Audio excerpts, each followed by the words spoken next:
कि 17 सितंबर 2025 यानी बुधवार को पड़ रही है इंदिरा एकादशी व्रत। और दोस्तों, ये वह तिथि है जो आश्विन मास में पड़ने वाली सबसे बड़ी तिथि इंदिरा एकादशी व्रत है और इसका बहुत ही बड़ा और विशेष महत्व होता है। अगर कभी भी मौका लग जाए तो आप लोगों को पीपल के पत्ते पर राम लिखकर बहुत छोटा सा उपाय करना है। इन दोनों का संयोग बहुत ही कम आता है। इसी के साथ में गुरुजी ने अपनी शिव पुराण कथा में बताया है कि इस दिन आपको एक पीपल के पत्ते पर राम वाला उपाय तो आपको अवश्य ही करना चाहिए, क्योंकि ऐसा दिन पूरे साल में सिर्फ एक ही बार आता है। और दोस्तों, आप सभी लोग जानते हो कि बुधवार का अगर सबसे बड़ा कोई उपाय है तो वह पीपल के पत्ते पर राम वाला उपाय। तो दोस्तों, बुधवार एकादशी के दिन आप लोगों को इस पीपल के पत्ते पर राम लिखकर बहुत छोटा सा उपाय करना है। बहुत सारे लोग होंगे जिन लोगों ने इस उपाय को ना किया हो, मतलब पूरा साल निकल गया, उन्होंने किसी भी दिन इस पीपल के पत्ते पर राम वाला उपाय को ना किया। पर दोस्तों, आपके पास एक पहला मौका बचा हुआ है, जो कि 17 सितंबर 2025 बुधवार एकादशी के दिन है। इस दिन आप लोगों को इस वाले उपाय को जरूर कर लेना है। भले ही आपने पूरे भर इस उपाय को ना किया हो, पर अगर आपने इस आश्विन माह के बुधवार एकादशी के दिन अगर इस वाले उपाय को कर लिया तो आपको इस उपाय को करने का वह फल मिलेगा जिसकी आपने कभी कल्पना भी नहीं करी होगी। इसीलिए आप लोग इस वाले उपाय को एक बार जरूर कर लेना है, ताकि आप लोगों के हाथ से यह मौका ना जा सके और आपको इस उपाय को करने का फल मिल सके। दोस्तों, ये उपाय पंडित जी ने अपनी अभी की ही श्री शिव महापुराण की कथा में बताया है जी। इस उपाय को आज हम आपको बहुत अच्छे से समझाने वाले हैं।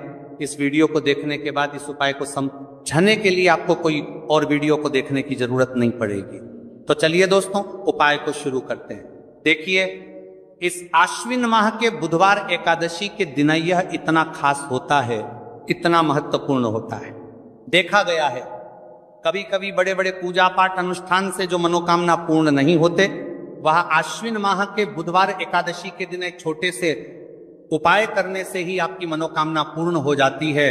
और बहुत सारे लोगों ने इस उपाय को किया भी है और उनको इस उपाय को करने का फल भी जरूर मिला है। अगर आप लोग भी इस उपाय को करना चाहते हैं तो आप इस उपाय को पहले अच्छे से समझ लेना, सुन लेना, उसके बाद करना। आपको इस उपाय का फल जरूर मिलेगा। और इस उपाय को कर लेने से आपके घर में चाहे किसी भी प्रकार की दुख और समस्या क्यों ना चल रही हो, आपको उसका कारण भी नहीं पता है कि भाई ये समस्या किस कारण से चल रही है, उसका कुछ भी कारण हो सकता है, जैसे पितृ दोष हो सकता है या किसी भी तरह का मंगल दोष भी हो सकता है। तो इस दिन आप लोगों को ये वाला उपाय कर लेना है।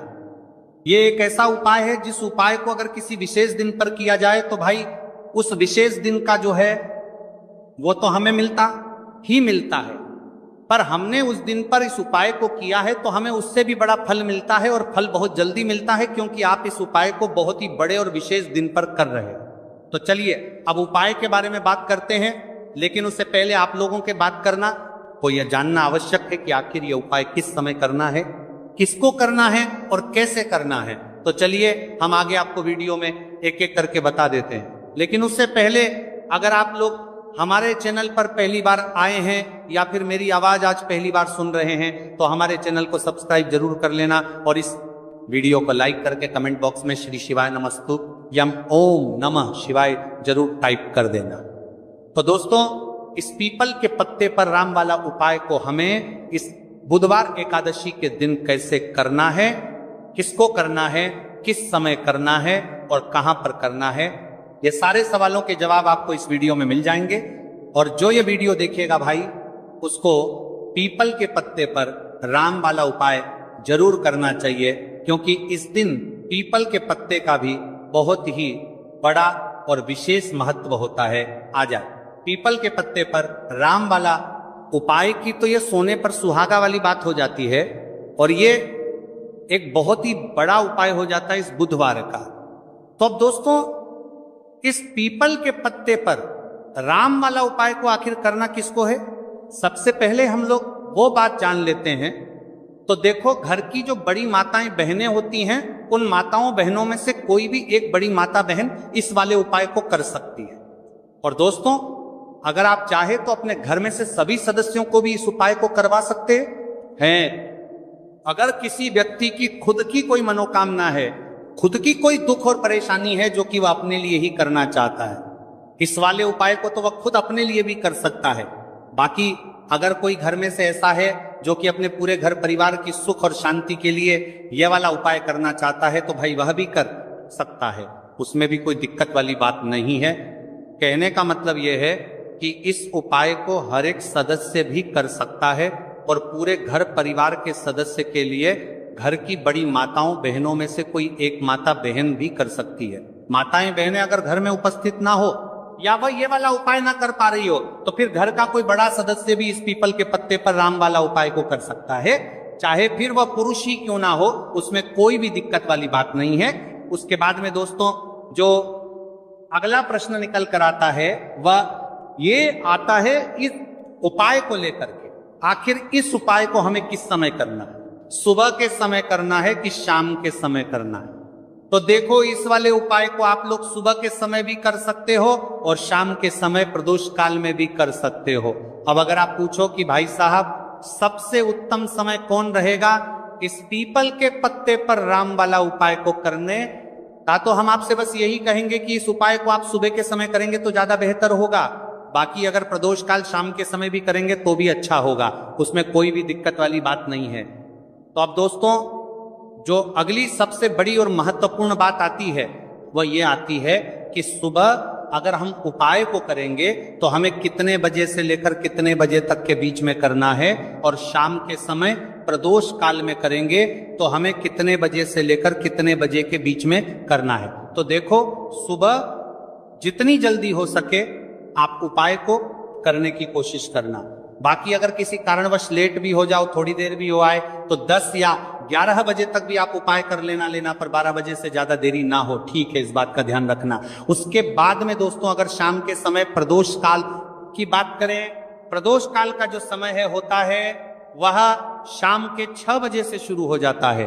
मतलब शाम के 6 बजे से लेकर 7 बजे के बीच का जो समय होता है, ये समय प्रदोष काल का समय होता है। तो आप इस उपाय को 7 या 8 बजे के बीच में भी कर सकते हैं। बहुत साथ हो, मतलब शाम के 6 बजे से रात 8 बजे के बीच में आप कभी भी इस वाले उपाय को कर सकते हो, उसमें कोई भी दिक्कत वाली बात नहीं है। हमें किसी भी दिन आपको पीपल के पत्ते पर राम लिखकर बहुत छोटा सा उपाय करना है। ऐसा समझ लीजिए जितने भी आपके शत्रु की जबान के पत्ते पर वरियोर हैं, जो भी आपके विरोधी हैं, दुश्मन हैं, जो आपको हर तरफ से परेशान कर रहे हैं, अब उन शत्रुओं की अकड़ निकलेगी। शत्रु का किया कराया भी तुरंत हट जा आएगा। जब बुधवार में आप इस छोटे से उपाय को करेंगे तो देखिए, आज की वीडियो विशेषकर उन लोगों के लिए ही है जो अपने जीवन में शत्रुओं से और दुश्मन से बहुत ज्यादा परेशान हो चुके हैं। देखिए, जगत जननी मां जगदम्बा का हम बुधवार में पूजन करते हैं और उनसे जुड़े हुए उपाय करते हैं। साथ ही साथ आपको बता दें कि बुधवार में संकट मोचन हनुमान जी का पूजन करने से और उनसे जुड़े हुए कुछ उपाय करने से जीवन के बड़े से बड़े कष्ट भी क्षण भर में दूर हो जाते हैं। तब बहुत कम समय में आपके शत्रु और आपके विरोधी आपके जीवन से दूर हो जाएंगे। आपके दुश्मन लाख कोशिश करने के बाद भी आपका बाल भी बांका नहीं कर पाएंगे अगर आप बुधवार में इस छोटे से उपाय को कर लेते हैं। अब देखिए, आज का जो समय है ये कलयुग का समय है, और कलयुग के एकमात्र देवता जो अपने भक्तों के जीवन से सारे कष्टों को दूर कर देते हैं वह स्वयं है संकट मोचन हनुमान जी। और संकट मोचन हनुमान जी का पूजन अगर आप बुधवार में करते हैं और उनसे जुड़ा हुआ ये छोटा सा उपाय अगर आप बुधवार में किसी भी दिन कर लेते हैं, तो ऐसा समझ लीजिए आपके जो शत्रु हैं, आपके जो विरोधी, आपके जो दुश्मन हैं, ये किसी भी तरह से आपको परेशान करने का प्रयास कर लें, आपका बाल भी बांका नहीं कर पाएंगे। दूसरी चीज, अगर आपके शत्रु ने आपके ऊपर कोई भी तंत्र मंत्र करवा रखा है, कोई भी जादू टोना, कोई भी ब्लैक मैजिक आपके ऊपर करवा दिया है या करवाने का प्रयास कर रहे हैं, ऐसा समझ लीजिए वह किया कराया आप तक पहुंचेगा ही नहीं। और अगर आप तक पहुंच गया है, कोई भी ब्लैक मैजिक तुरंत हट जाएगा जब आप इस छोटे से उपाय को बुधवार में करेंगे। देखिए, उपाय छोटा है लेकिन बहुत महादिव्य चमत्कारी है। मतलब उपाय को करने में ना तो आपका ज्यादा समय जाएगा, ना ही इसमें आपके ज्यादा पैसे लगने वाले हैं। और ऐसा समझ लीजिए कि एक बार ही अगर आपने इस उपाय को बुधवार मंत्री कर लिया तो इसका महादिव्य चमत्कार आप खुद देख लेंगे।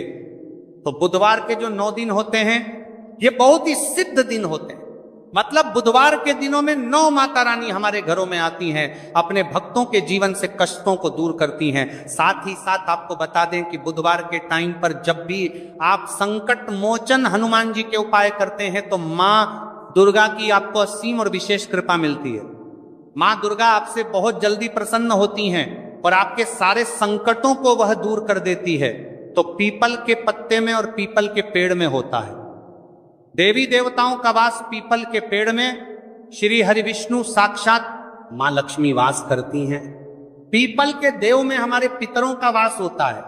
पीपल का जो पेड़ होता है इसका पूजन करने से शनिदेव की कृपा, उनका आशीर्वाद मिलता है। और पीपल का पत्ता जो है इसका उपाय बुधवार में करने से व्यक्ति के जीवन से बड़े संकट और कष्ट दूर हो जाते हैं, जिसमें कि शत्रु और आपके दुश्मन जो हैं ये पूरी तरह परास्त हो जाएंगे और कभी भी आपका कुछ नहीं बिगाड़ पाएंगे अगर ये उपाय आप करते हैं।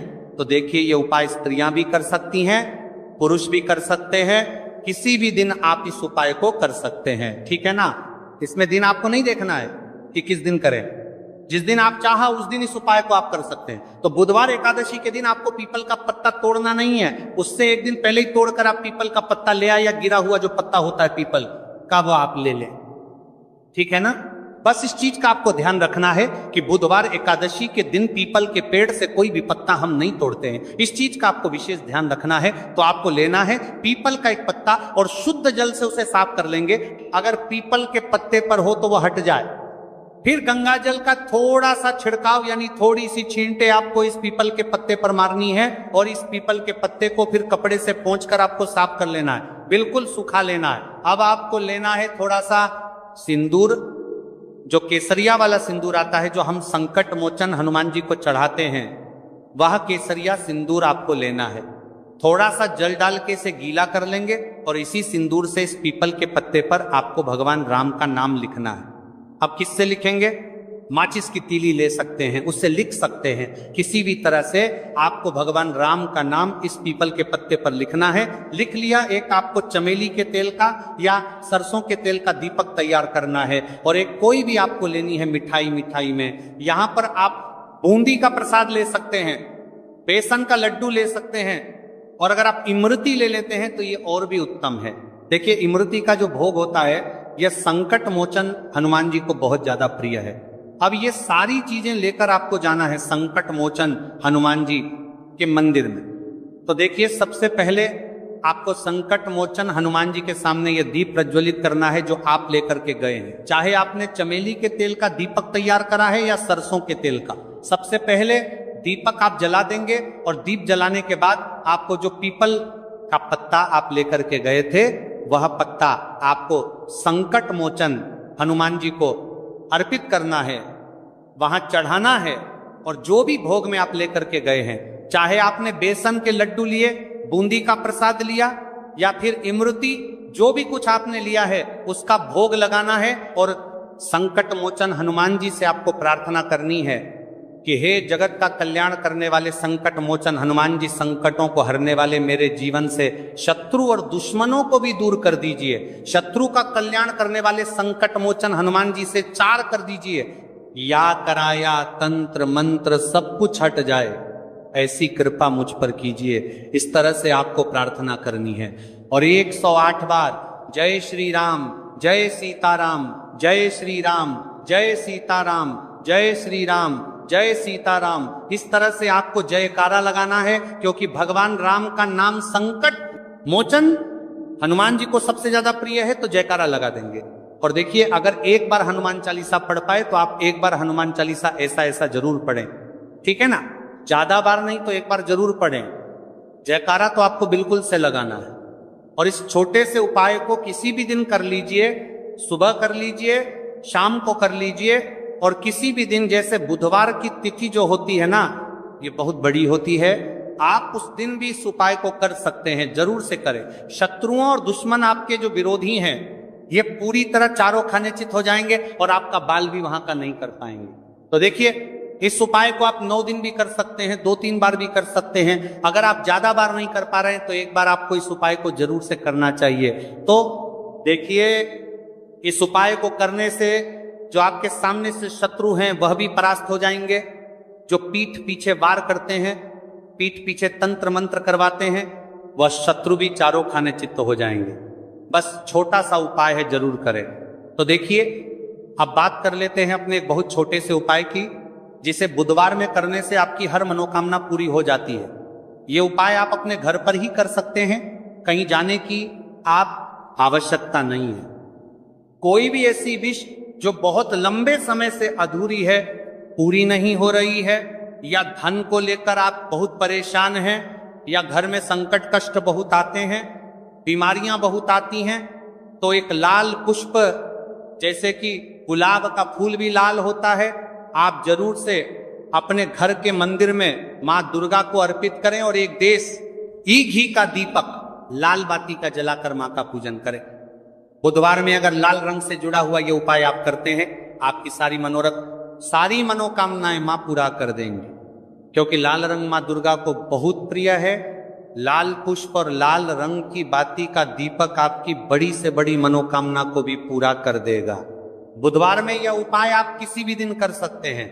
दूसरे उपाय की हल्दी वाला जल आपको अपने घर में किस जगह पर डालना है और उपाय को कैसे करना है और कैसे ये हल्दी वाला जलते आश्विन माह का बुधवार एकादशी के दिन आप अपने घर में डालते हैं, छींट है, उपाय को करते हैं, तो सीधे सीधे मां लक्ष्मी आपसे प्रसन्न होकर आप आती हैं और श्री हरि विष्णु के साथ आती हैं। स्थिर लक्ष्मी का आपके घर में वास होता है। कहने का मतलब है कि फिर कभी भी मां लक्ष्मी आपके घर को छोड़कर नहीं जाती है। जो लोग कहते हैं कि हमारे घर में धन तो आता है लेकिन चला जाता है लेकिन फिजूल खर्ची बहुत है। धन तो घर में आता है लेकिन तिजोरी कभी धन से भरी नहीं रहती है, खाली हो जाती है। तो 90 पर लोग ऐसे होते हैं जिनके जीवन में यह समस्या होती है कि हमारे घर में स्थिर लक्ष्मी का वास नहीं है। देखिए, हम सभी चाहते हैं ना कि मां लक्ष्मी और श्री हरि विष्णु हमेशा हमारे घर में रहे, उनका आशीर्वाद बना रहे, हम हमारे जीवन के जितने भी दुख हैं उनका सामना जो है बहुत आसानी से कर सके। देखिए, जब व्यक्ति के पास पैसा नहीं होता है ना, तो वो बहुत सारे कष्ट दुख उसके जीवन में जब आते हैं उनका सामना भी नहीं कर पाता, और जब उसका आर्थिक पक्ष मजबूत होता है तो बहुत सारी समस्याएं उसे अपने जीवन में जो आती हैं वो छोटी लगती हैं। लेकिन अगर पैसा भी पास नहीं है तो छोटी छोटी प्रॉब्लम्स और छोटी छोटी चीजें जो हमारे जीवन में आती हैं वह भी बहुत बड़ी लगने लगती। तो आपको करना क्या है, आपको यहां पर लेना है गंगा जल। तो देखिए, सबसे पहले तो आपको अपने पूरे घर में गंगा जल का छींटा लगाना है, ठीक है ना। गंगा जल आपके घर से जितनी भी नेगेटिव एनर्जी होती है उसे बाहर कर देता है, ठीक है ना। गंगा जल का छिड़काव जब आप करते हैं, उसके बाद कोई पूजा पाठ करते हैं, कोई उपाय करते हैं, वो पूरी तरह से सफल होता है, क्योंकि आपके घर में पॉजिटिव एनर्जी, सकारात्मक ऊर्जा आ जाती है, ठीक है ना। तो इतना करने के बाद आपको क्या करना है, एक लोटे के अंदर या एक कटोरी किसी भी चीज के अंदर आपको अपने घर का शुद्ध जल लेना है, ले लिया। उसके बाद पिसी हुई हल्दी उसके अंदर मिलानी है, मिला दी। जब हल्दी आपको मिलानी है, ठीक है ना, उस समय आपको श्री हरि विष्णु का ध्यान करना है। श्री हरि विष्णु से प्रार्थना करनी है कि मेरे घर में धन बढ़े और कभी भी मेरे घर की जो सुख समृद्धि है उसमें कमी ना आए, ठीक है ना। जब आप जल मिला लेंगे उसके बाद आपको तुलसी का एक पत्ता लेना है। तुलसी का पत्ता पहले ही तोड़ लें। बुधवार एकादशी के दिन भूलकर भी आपको नहीं तोड़ना है तो वाले दिन नहीं तोड़ेंगे, उससे पहले ही तुलसी का पत्ता तोड़कर रख लें। अगर आपके घर में तुलसी का पौधा इस टाइम सूख गया है, नहीं है, तो जहां पर भी आपको तुलसी का कोई पत्ता मिल जाए, एक पत्ता आप ले आए, उस तुलसी के पत्ते से आपको अपने पूरे घर में उस हल्दी वाले जल का छींटा लगाना है। सबसे पहले घर के मंदिर में लगाएंगे, ठीक है ना, फिर जितने भी रूम है, कमरे हैं, वहां पर लगाएंगे, घर के मुख्य द्वार पर लगाएंगे। इस तरह से जब आप उपाय करते हैं तो आपके घर घर में कभी भी धन की कमी नहीं होती है, धन में वृद्धि होती चली जाती है और धन आपका हमेशा बढ़ता है। देखिए, अगर तुलसी का पत्ता आपको नहीं मिलता है तब आप किसी भी छोटी सी पूजा वगैरह की जो चम्मच होती है उससे भी छींटा लगा सकते हैं।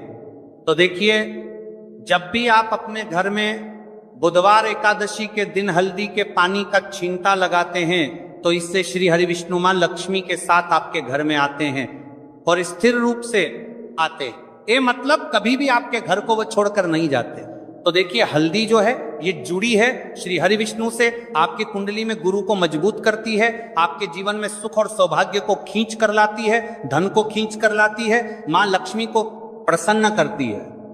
जिस तरह से हल्दी खाने का स्वाद बढ़ा देती है, बहुत बड़ी बड़ी बीमारियों को दूर कर देती है, उसी तरह से यह आपके जीवन को भी सुख से भर देती है।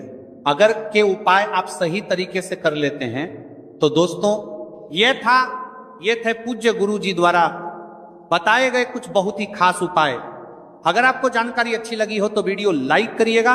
मिलते हैं फिर एक नए वीडियो के साथ। श्री शिवाय नमस्तु भयम।